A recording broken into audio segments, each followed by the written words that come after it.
Bentar saya boleh diulang lagi nggak? Eee, oke oke. Bismillahirrahmanirrahim. Assalamualaikum warahmatullahi wabarakatuh. Halo sahabat Sultan yang dirahmati Allah Subhanahu wa taala. Alhamdulillahirabbil alamin wassalatu wassalamu ala asrofil anbiya'i wal mursalin wa ala alihi washabihi ajmain. Amma ba'du. Allahumma shalli ala sayyidina Muhammad wa ala ali sayyidina Muhammad. Segala puji bagi Allah Tuhan semesta alam yang telah memberikan kita rahmat yang hingga kita dapat bertemu lagi dalam rubrik Remaja Prestatif.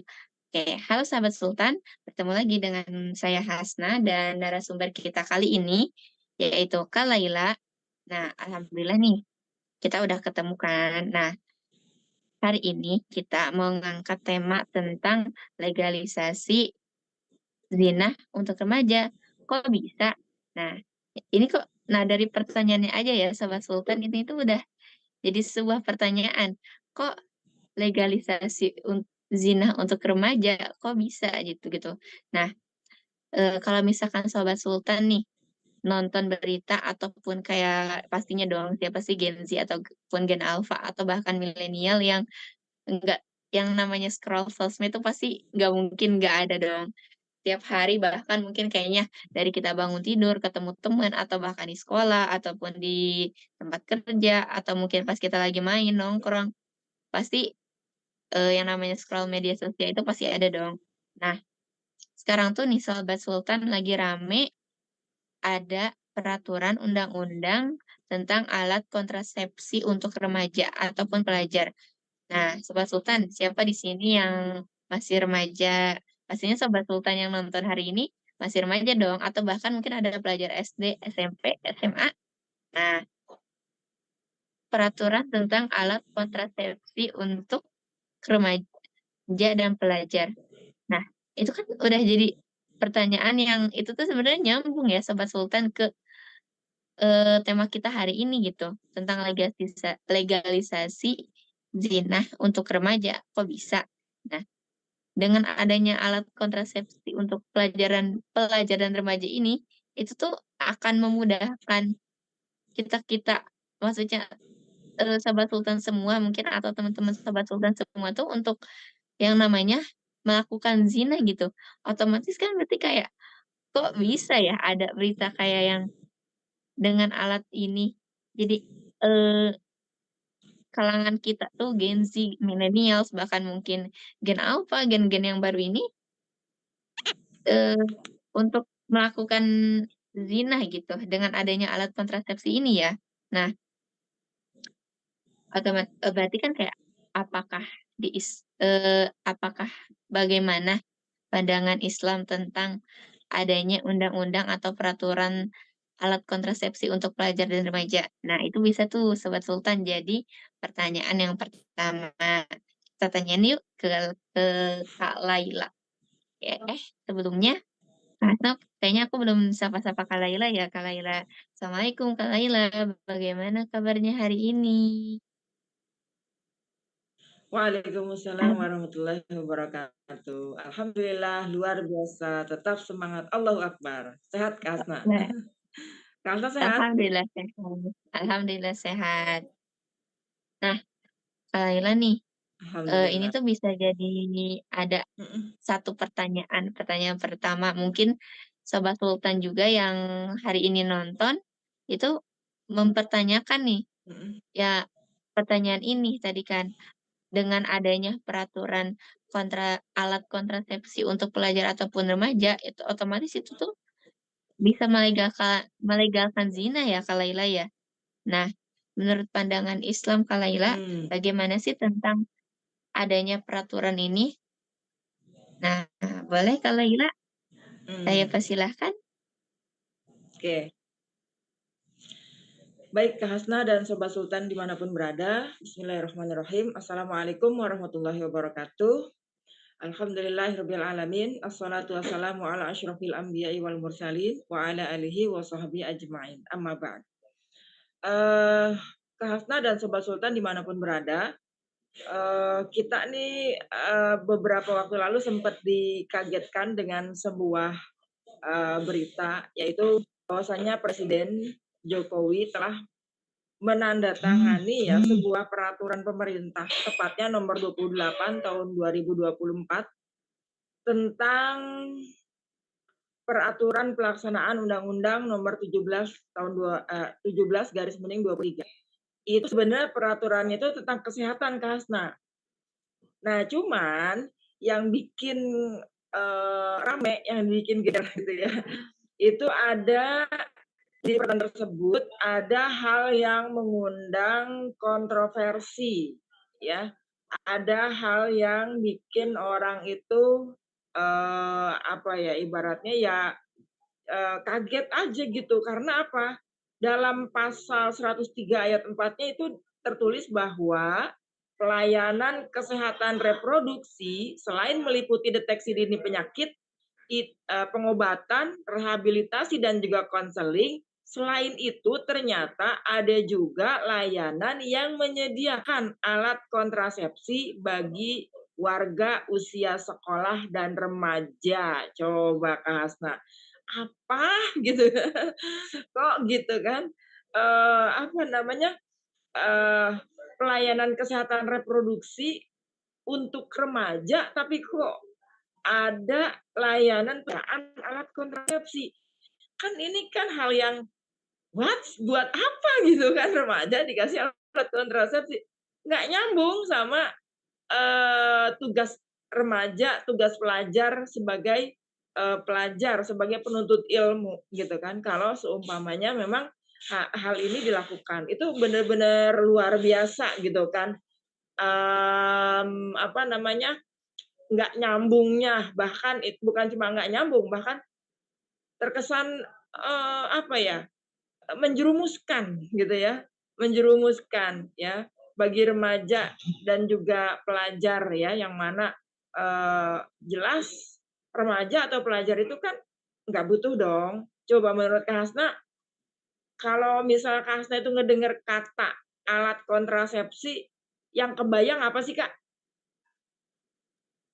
Yang kebayang sih, ya itu Kak, adanya perzinahan gitu ya, kalau kata kita mah yang kan seharusnya kan dilakukan oleh, suami istri gitu ya Kak ya. Tapi kan kalau misalkan untuk pelajar dan remaja kan pasti nanti jatuhnya tuh kan ke zina ya Kak ya, kan wadah mah bukan mahram, terus tidak ada hubungan resmi secara negara dan agama gitu kan. Terus lalu untuk apa gitu ini adanya alat kesehatan tapi hubungannya itu sama alat kontrasepsi gitu, Kak.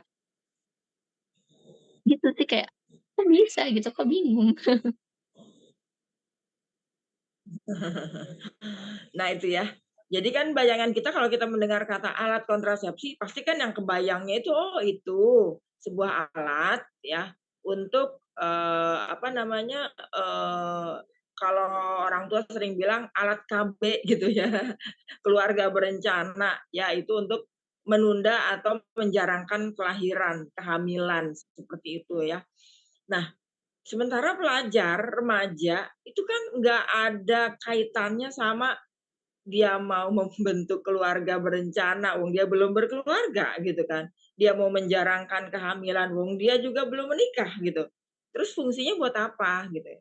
Sehingga memang yang tadi disebut bahwa ketika kita mendengar alat kontrasepsi itu pasti nggak identik sama remaja deh gitu ya.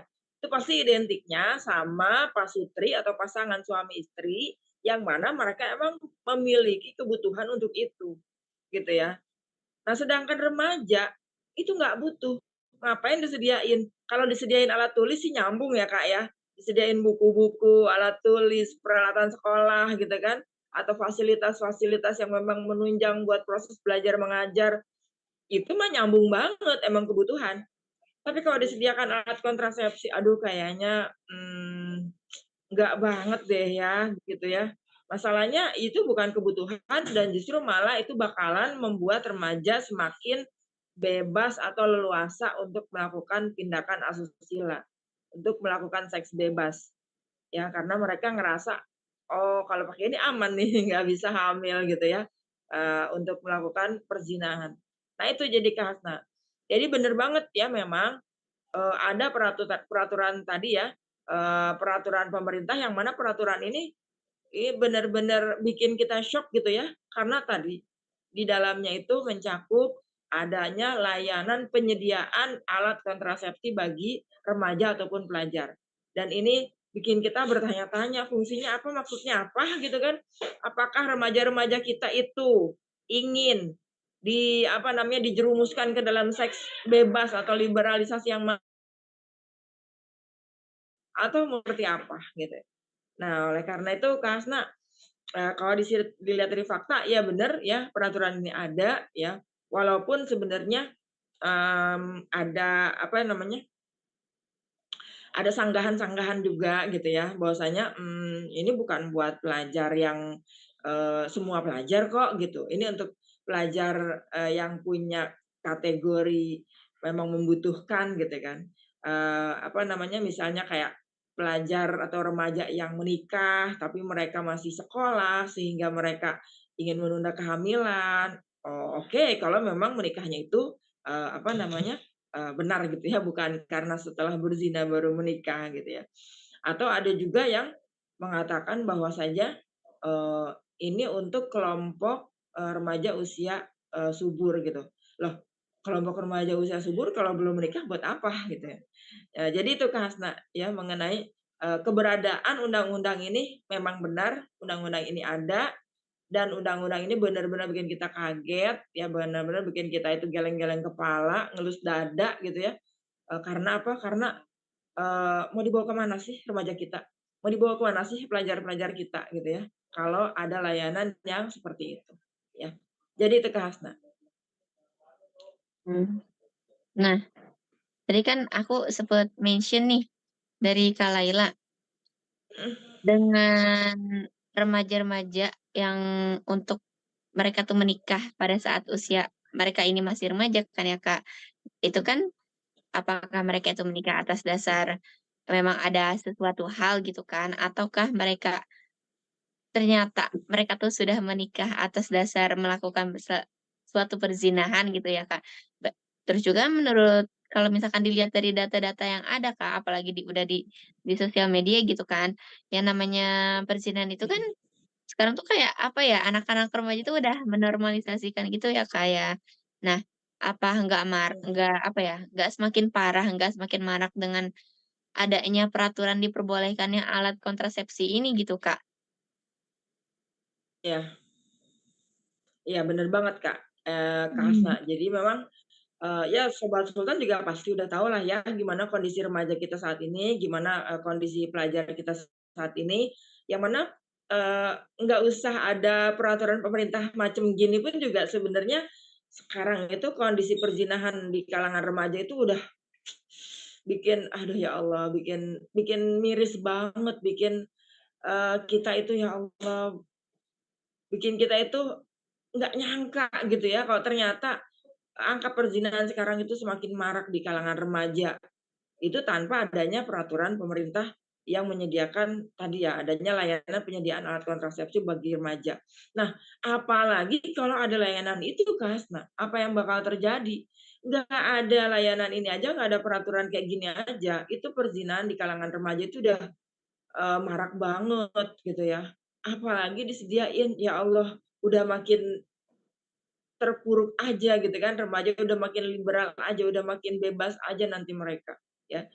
Nah, oleh karena itu, kalau kita melihat, eee, kayaknya sekarang itu remaja itu nganggap yang namanya perzinahan itu adalah sebuah hal yang tadi ya kata Kak Hasna, yang normal-normal aja, yang biasa-biasa aja gitu kan. Belum belum keren kalau belum berzina gitu ya, belum keren kalau belum pacaran, belum keren kalau belum melakukan ya itulah hubungan, apa namanya, perzinahan tadi.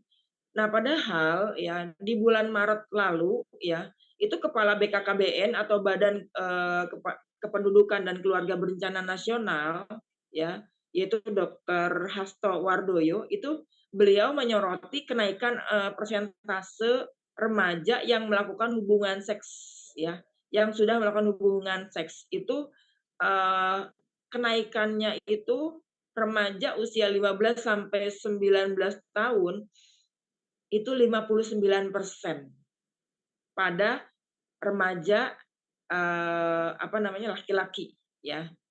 Nah, kemudian ada, pada remaja perempuan itu 59% dan 74% pada remaja laki-laki, ya. Jadi peningkatannya sejauh itu, Kak Hasna, ya. Jadi masya Allah gitu, nauzubillahi min dzalik gitu ya, eee, kenaikan perzinahan ini benar-benar bikin kita itu jadi, makin sedih banget dengan kondisi remaja sekarang. Apalagi kalau ada yang namanya peraturan peraturan ini, ya. Dan, selain itu ya, menurut Pusat Pelaporan dan Analisis Transaksi Keuangan ya, PPATK, itu di bulan Juli lalu, menemukan ratusan ribu dugaan transaksi mencurigakan terkait prostitusi anak, ya. Dugaan transaksi terkait prostitusi anak ini melibatkan 24.000 anak usia di bawah 18 tahun. 24.000 anak coba, itu kan banyak banget, Kak. Ya Allah, gitu kan. Itu terlibat dengan dugaan transaksi prostitusi anak, ya. Bahkan ada 130.000 transaksi dengan angka mencapai 127 miliar, itu transaksi perzinahan, transaksi prostitusi anak coba. Ya Allah, naudzubillah, ya. Nah, maka ya akibat dari, apa namanya, ya tadi ya, perzinahan tadi, ya tentunya bakal ada akibatnya lah, Kak, gitu kan. Karena apa? Ya dengan adanya perzinahan, maka akan ada yang namanya kehamilan. Kehamilan di luar nikah itu kan kehamilan yang tidak bertanggung jawab, kehamilan yang tidak diinginkan. Akhirnya apa tindakan selanjutnya? Aborsi juga semakin meningkat. Nah, selain itu apalagi? Peningkatan penularan penyakit menular seksual, termasuk HIV/AIDS, ya. Maka Perhimpunan Dokter Spesialis Kulit dan Kelamin melaporkan ya, pada tahun 2017 itu lama banget ya, Kak, ya. Itu jumlah remaja yang menderita penyakit kelamin itu jumlahnya terus meningkat, Kak. Sedih banget kan? Bahkan di sejumlah rumah sakit ya, di sejumlah rumah sakit umum daerah itu banyak pasien yang usianya 12 sampai 25 tahun itu menjalani pengobatan karena mengidap infeksi menular seksual. Remaja coba, Kak, dapat infeksi menular seksual dari mana gitu kan. Nah, berarti kan tadi ya, mungkin sudah terlibat dengan prostitusi, seks bebas dan sebagainya gitu ya. Nah, maka bahkan Ikatan Dokter Anak Indonesia itu melaporkan di tahun 2022 ya, ada kelompok usia 15 sampai 19 tahun itu dikategorikan sebagai remaja yang menjadi kelompok paling banyak terinfeksi HIV/AIDS ya. Itu sebanyak 741 remaja atau 3,3% terinfeksi HIV/AIDS. Ngeri banget nggak sih, Kak Hasna dan sobat sultan sekalian? Ngeri banget kan? Ngedengernya itu ya Allah, ih kayak ya Allah gitu kan. Remaja gitu yang harusnya belajar, menuntut ilmu, yang harusnya waktunya digunakan untuk meraih cita-cita, menggapai cita-cita, berprestasi, aktif gitu ya.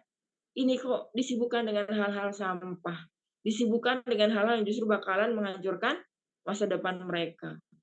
Nah, jadi itu ya, Kak Hasna. Maka ya tadi ya, tanpa adanya peraturan ini pun sebenarnya perzinahan itu udah banyak banget, apalagi kalau ditambah dengan adanya peraturan pemerintah yang menyediakan, alat kontrasepsi bagi remaja. Aduh, apa kabar remaja kita, ya. Demikian, Kak Hasna. Berarti kan, kalau misalkan nih, Kak Laila, menurut dalam pandangan Islam tentang adanya alat kontrasepsi ini, Kak, kan tadi kan kayak, Mhm, wah, udah marak, terus juga nyebabin penyakit yang, apa ya, penyakitnya kan HIV ini kan belum benar-benar ditemukan solusi yes, dari penyakit ini kan, Kak, ya.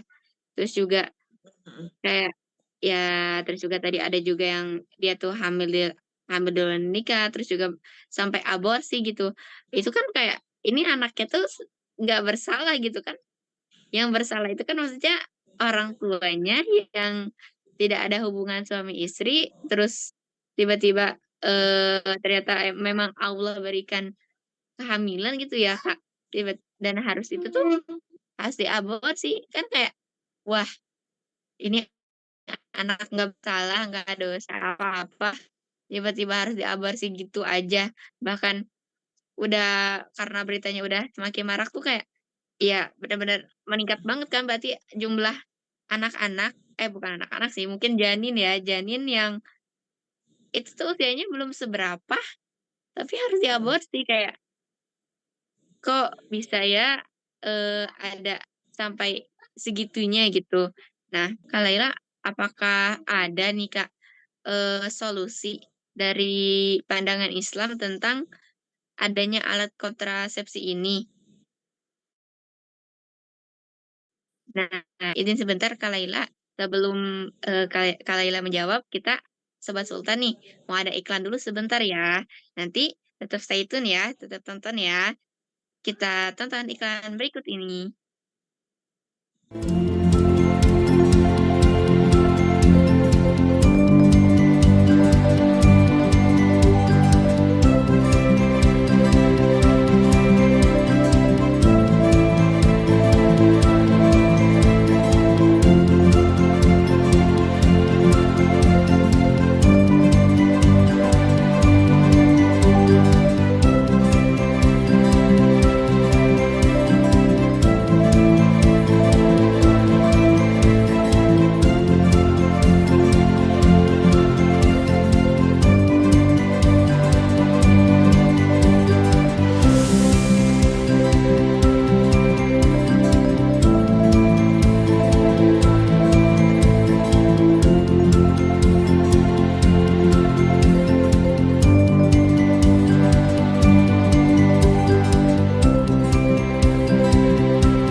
Oke, nah alhamdulillah Sobat Sultan kita kembali lagi nih, udah tetap masih stay tune kan?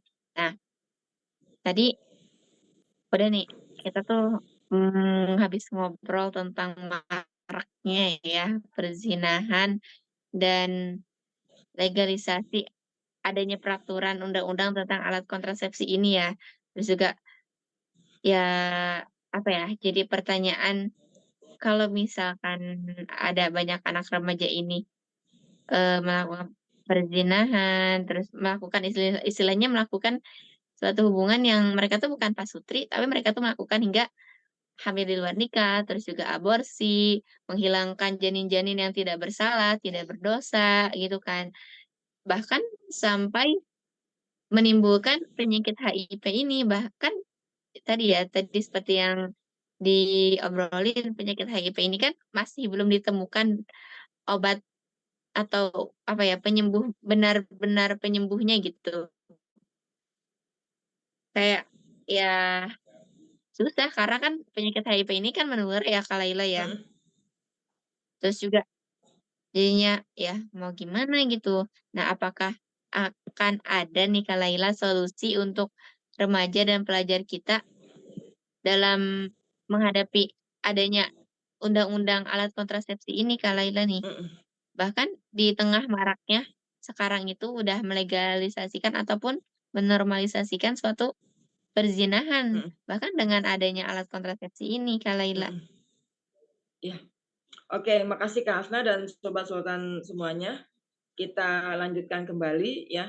Tadi setelah kita, bahas tentang maraknya perzinahan yang udah makin parah ya, dan data-data dari lembaga-lembaga yang emang, menangani hal tersebut, maka, pertanyaan selanjutnya gimana sih tadi ya kata Kak Hasna, pandangan Islam mengenai alat kontrasepsi untuk remaja itu dan gimana pandangan Islam mengenai perzinahan gitu ya. Nah, dalam Islam sebetulnya penggunaan alat kontrasepsi itu kan hukumnya mubah ya. Eee, Dia sangat dibutuhkan bagi, pasangan suami istri yang memang, eee, apa namanya, membutuhkan, penjarangan jarak kelahiran gitu ya. Atau dibutuhkan oleh, seorang wanita gitu ya, yang memang dia juga ingin, eee, karena ada tipe wanita yang subur banget gitu ya, sehingga anaknya baru lahir udah hamil lagi gitu kan. Ada yang seperti itu ya, maka itu dibutuhkan gitu ya, supaya, tadi ya, si ibu ini tidak terlalu lelah dan sebagainya. Ya itu mah permasalahan dalam sebuah ikatan suami istri lah, dalam sebuah keluarga, dalam sebuah rumah tangga gitu ya.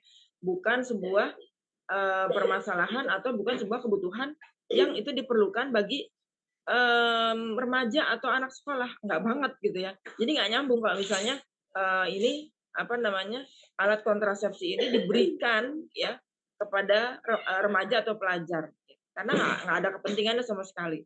Nah, maka Sobat Sultan ya, eee ketika ada wacana atau ada undang-undang ya, yang mana undang-undang ini nanti akan salah satunya akan memberikan layanan penyediaan alat kontrasepsi buat remaja, maka dengan dalih apapun ya, ini sebetulnya sebuah langkah yang gegabah gitu ya. Kenapa sebuah langkah yang gegabah ya?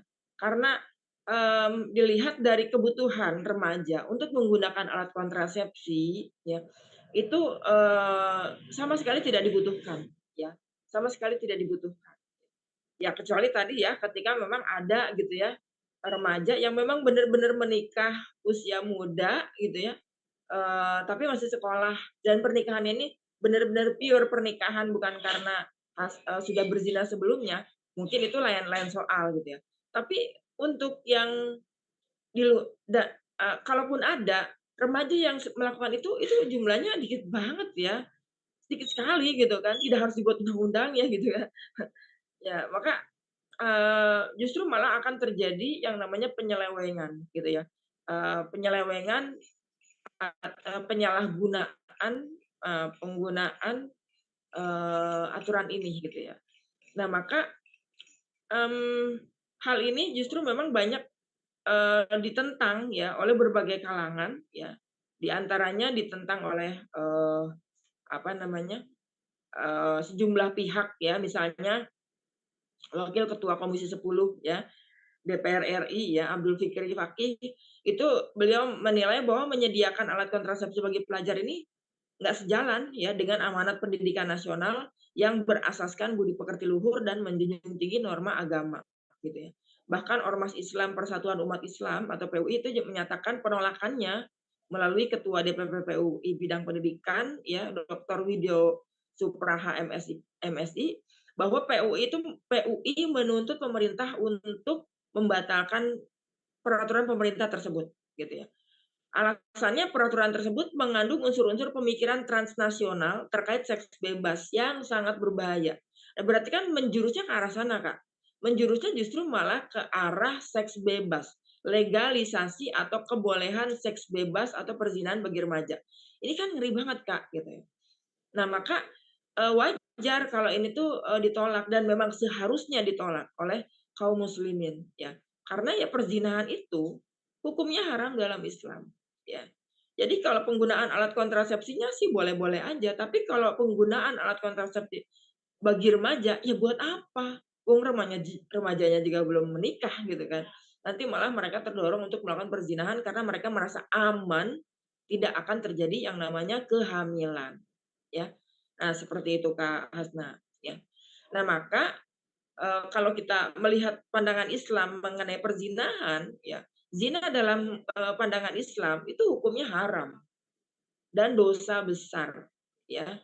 Imam Asy-Syaukani menyatakan bahwa tidak ada perbedaan pendapat di kalangan ulama bahwa yang namanya zina itu dosa besar, haram, ya. Karena udah jelas disebutkan di dalam Al-Qur'an surat Al-Furqan ya, ayat 68 yang menyebutkan walladzina la yad'una ma'allahi ilahan akhara wala wala yaqtuluna an-nafsa allati haramallahu illa bil haqq wala yaznuna wa may yaf'al dzalika yalqa asaman. Orang yang tidak beribadah kepada Tuhan ya, lain ya, selain Allah, tidak membunuh jiwa yang telah Allah haramkan untuk dibunuh kecuali dengan alasan yang benar dan tidak berzina ya. Maka siapa yang melakukan hal demikian niscaya dia mendapatkan pembalasannya ya. Nah, seperti itu. Ya, maka di sini dikatakan tidak berzina, ya. Karena zina itu haram. Dan menurut Imam Al-Qurtubi, ayat ini menunjukkan tidak ada dosa yang lebih besar selain daripada yang pertama dosa kekufuran. Ya, itu dosanya besar banget, ya. Tidak ada dosa yang lebih besar selain setelah kekufuran. Jadi habis kekufuran, dosa yang lebih besar itu adalah membunuh nyawa tanpa hak, dan yang ketiga adalah berzina. Ya. Dan keharaman zina juga disebutkan di dalam surat Al-Isra yang sering kita hafal, yang sudah kita hafal ya. Surat Al-Isra ayat 32. Wala taqrabuz zina innahu kana fahisyatan wa sa'a sabila. Janganlah kalian mendekati zina. Sesungguhnya zina itu adalah suatu perbuatan yang keji dan jalan yang buruk ya. Jadi zina itu jangankan zinanya, deket-deketannya aja nggak boleh Kak Asma, gitu ya. Ngedeketin zinanya nggak boleh, pacarannya nggak boleh, berkholwatnya nggak boleh, gitu ya. Nah jadi seperti itu, ya. Apalagi berzinanya, ya, pakai alat kontrasepsi lagi ya, biar aman supaya nggak hamil, gitu ya.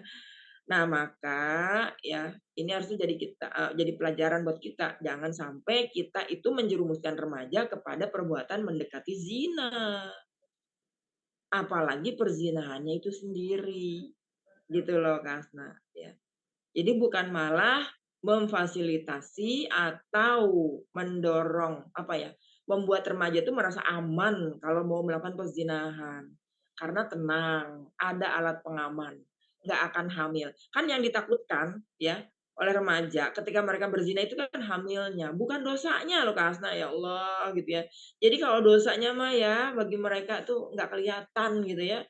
Kalau dosanya mah nggak dipedulikan gitu. Jadi yang ditakutkan itu adalah kehamilannya, hamilnya.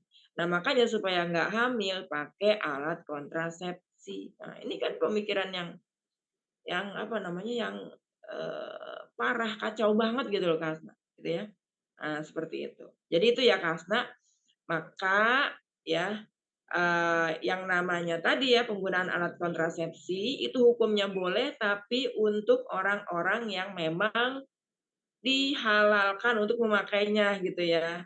Jadi untuk pasutri ya halal memakainya, karena memang mereka mah ya ibarat kata, kebutuhan ya.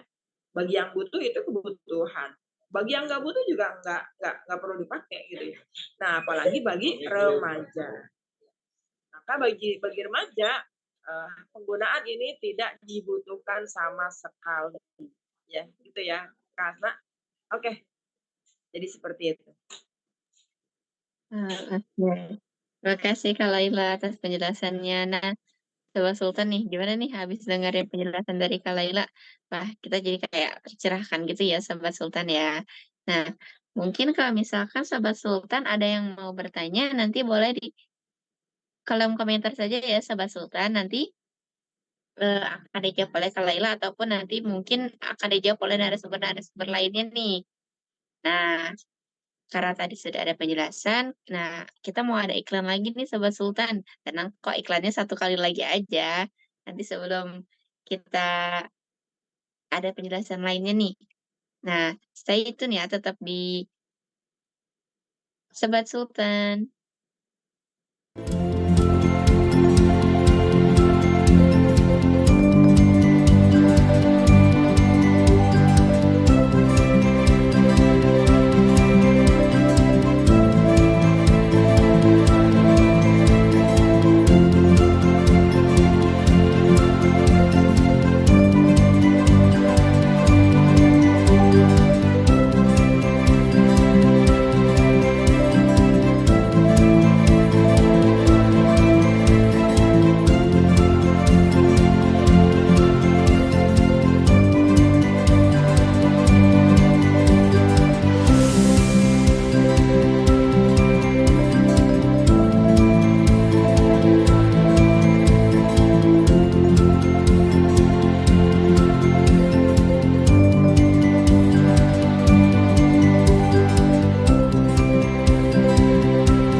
Nah, alhamdulillah Sobat Sultan nih kita kembali lagi. Oke, udah kok iklannya udah cuma 2 kali aja. Nah, pasti Sobat Sultan penasaran dong, kan tadi kita udah ngobrolin nih tentang,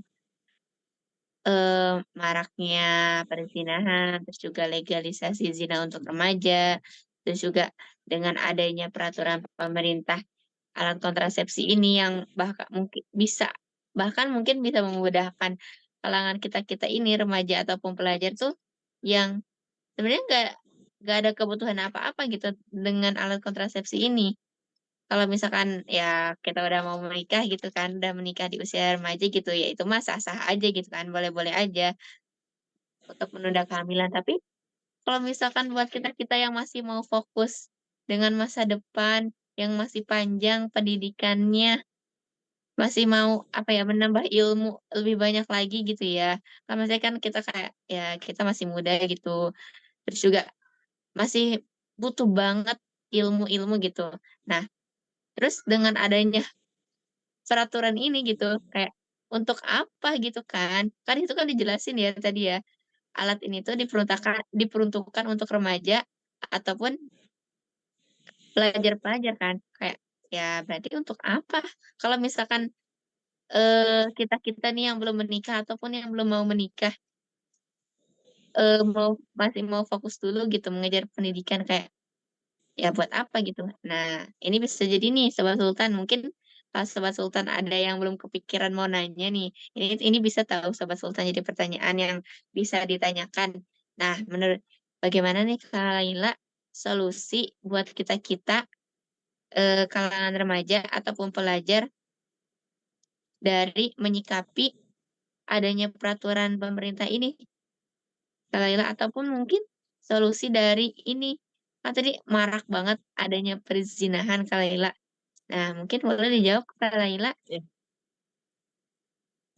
oke.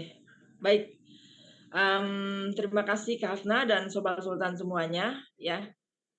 Setelah kita tadi membahas tentang, eee fakta dari peraturan pemerintah ini, kemudian juga, bahkan, eee, apa namanya, mirisnya kondisi remaja saat ini yang sudah, eee, kelewat batas ya, dalam perilaku mereka yang, membuat perzinahan itu semakin marak ya.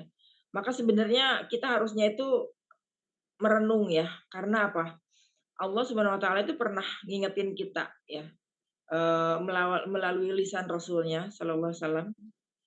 Beliau bersabda bahwasanya, "Idza dhahara zina war riba fi qaryah faqad ahallu bi anfusihim adzaballah." Jika zina dan riba itu sudah menyebar di suatu kampung, maka sungguh mereka telah menghalalkan azab Allah atas diri mereka sendiri. Ngeri banget nggak sih Kak Hasna? Ya. Sekarang itu perzinahan itu udah merebak banget kan ya di tengah-tengah kaum muslimin, di tengah-tengah masyarakat ya. Nah, maka kata Allah gimana ini ya, kalau zina dan riba itu udah marak, maka berarti kalian itu sudah menghalalkan azab Allah atas diri mereka sendiri. Nauzubillahi min dzalik, ya. Karena hakikatnya perzinahan itu menimbulkan bencana, ya. Di antaranya merusak nasab, Kak Hasna. Jadi nasab itu berantakan, ya. Karena perzinahan itu nasabnya nggak bisa ke bapaknya, gitu ya. Nggak bisa ke bapak biologisnya. Perzinahan juga bakalan merusak hukum waris. Ya, ya karena tadi dia nasabnya juga nggak jelas, maka hukum waris pun juga jadi nggak jelas. Perzinahan juga akan meningkatkan perilaku aborsi, ya. Perzinahan juga akan mendorong remaja-remaja yang terlanjur melahirkan anak hasil perzinahan itu dengan membuang bayi-bayi mereka, ya. Nah, kemudian juga perzinahan menjadi sarana penyebaran berbagai penyakit kelamin dan menghancurkan keluarga. Kalau udah gini Kak Hasna, kira-kira masa depan remaja mau kayak gimana? Ya, ngeri banget kan? Sedih banget kan? Ya. Nah, maka Kak Hasna wajar dong ya dengan kerusakan, bencana yang bisa ditimbulkan akibat perzinahan ini, wajar banget kalau Islam itu mengharamkan zina, ya. Dilihat dari akibat-akibatnya aja udah kayak gitu, ya. Islam bahkan ancam pelaku zina dengan sanksi yang keras loh, Kak Hasna, nggak main-main loh. Nggak cuman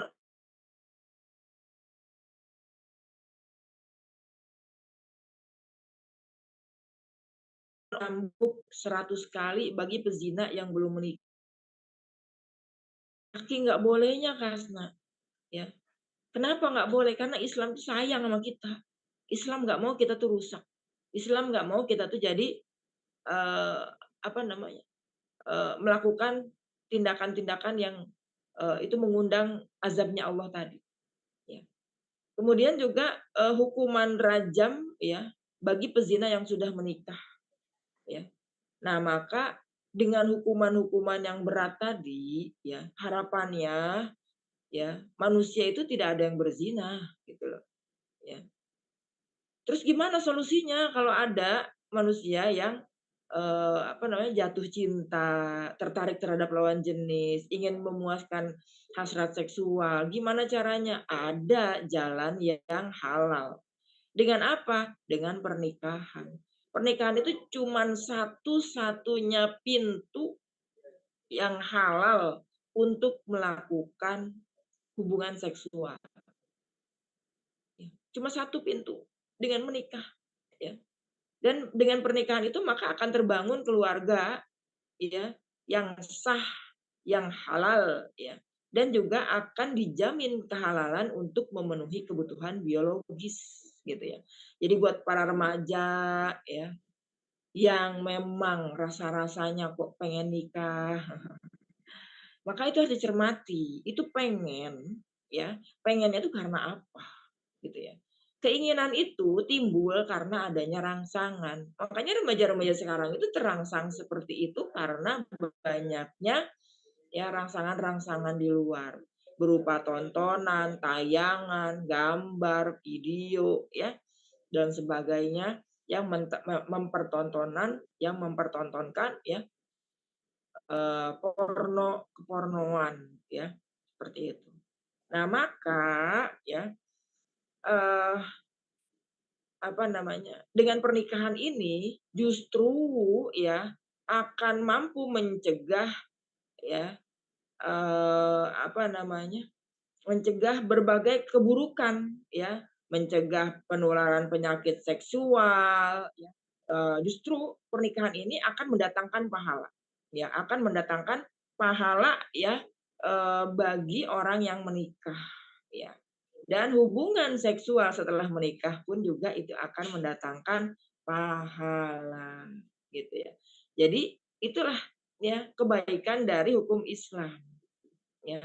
Nah, maka aneh banget Kak Hasna, kalau ada ya upaya-upaya yang menjijikkan ya, yang justru malah membuka lebar pintu perzinahan dengan alasan demi menjaga kesehatan reproduksi.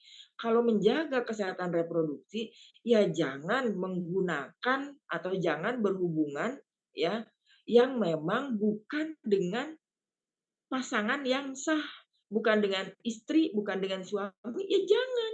Insya Allah nggak akan terjadi gitu ya, yang namanya, penyakit-penyakit, kelamin dan seterusnya, nggak akan terjadi ya. Jadi itu Kak Hasna ya. Maka bagaimana solusinya gitu ya? Maka ya, bagi remaja harus melek, harus sadar bahwa keluarnya peraturan pemerintah ini itu sebetulnya jebakan ya, jebakan bagi remaja ya, agar remaja ini semakin sekuler, semakin liberal, semakin bebas ya. Bahkan ya, remaja semakin terjerumus kepada tindakan asusila ya, tindakan-tindakan yang justru malah akan mengakibatkan tadi ya, akan mengakibatkan, eee apa namanya, perzinahan, penyakit seksual, apa namanya, aborsi, membuang bayi gitu. Itu akan mencegah itu semua ya, kalau memang Islam itu betul-betul dijadikan sebagai pegangan. Jadi jangan sampai terjebak dengan, "Aduh kebeneran nih," gitu ya. Jangan malah kebeneran, ya. Jangan malah kebeneran adanya, apa namanya, kasus adanya, peraturan ini jangan malah ngerasa, "Wah kesempatan gitu ya, kesempatan ya. Karena apa? Karena merasa bahwa, mmm, dia seperti punya perlindungan hukum ya, untuk melakukan perzinahan. Oh, kan dibolehin sama negara, tinggal pakai kondom aja, tinggal pakai alat kontrasepsi aja gitu ya, maka aman gitu ya. Eee, itu ya, jangan malah seperti itu. Maka bagaimana seharusnya bagi remaja? Ya tadi, menyadari bahwa ini, adalah sebuah jebakan yang akan, membuat remaja makin parah, yang akan membuat remaja makin hancur, makin, apa namanya, makin leluasa untuk melakukan perzinahan, ya. Nah, maka, ya sebagai remaja balik lagi ya kita harus melek sadar bahwa undang-undang atau peraturan ini adalah peraturan yang sesat dan menyesatkan, jangan malah merasa aman, jangan malah merasa terlindungi, jangan malah merasa seperti, memiliki payung hukum gitu ya, jangan. Karena ya tadi, sebagai muslim satu-satunya pegangan bagi kita adalah, aturan Allah. Kalau kata Allah haram, maka walaupun kata pemerintah halal, itu tetap haram, ya. Itu yang harus kita lakukan, ya. Maka jangan sampai kita itu malah, merasa leluasa untuk melakukan perzinahan. Jadi gimana nih, Kak, gitu ya. Maka, bagi remaja tadi ya, harus memperkuat diri dengan pemahaman Islam, meningkatkan keimanan ya, eee, apa namanya, menjaga pergaulan ya, mempelajari Islam secara kafah ya, bagaimana akidah yang benar, bagaimana ibadah yang benar, bagaimana agar bisa mentaati seluruh, hukum-hukum Allah, bagaimana agar bisa selamat di dunia dan di akhirat ya. Coba, kita harus bisa melihat realitas orang yang melakukan perzinahan, orang yang, melakukan kemaksiatan, apa sih akibatnya gitu ya. Di dunia aja kan udah kelihatan ya akibat buruknya, apalagi di akhirat ya. Jadi seperti itu Kak Hasna ya. Maka sebagai remaja, sebagai pelajar muslim yang haram ya, maka kita hanya akan menempuh cara-cara yang halal. Fokuslah dengan cita-cita, fokuslah dengan tujuan hidup yang sesungguhnya, yaitu untuk meraih ridho Allah Subhanahu wa taala. Ya, demikian Kak Hasna. Mohon maaf kalau ada kesalahan dan kekurangan. Nah, oke. Kasih Kak Laila atas penjelasannya. Nah, Sobat Sultan udah kejawab dong pertanyaan-pertanyaannya yang tadi dari awal sampai ke akhir. Berarti kalau misalkan terpedaya dengan jebakan-jebakan yang ada nih untuk remaja dan pelajar ini, jangan ya Dek ya, jangan jangan pokoknya jangan sampai aja kita terjebak yang sebenarnya mungkin jebakannya ini sangat halus gitu ya, sangat menyenangkan untuk kita. Tapi sebenarnya ini tuh jebakan-jebakan itu bisa, apa ya, bisa kita tuh bisa masuk ke jebakan ini dengan kita mengikuti hawa nafsu kita ya, Kak Laila ya.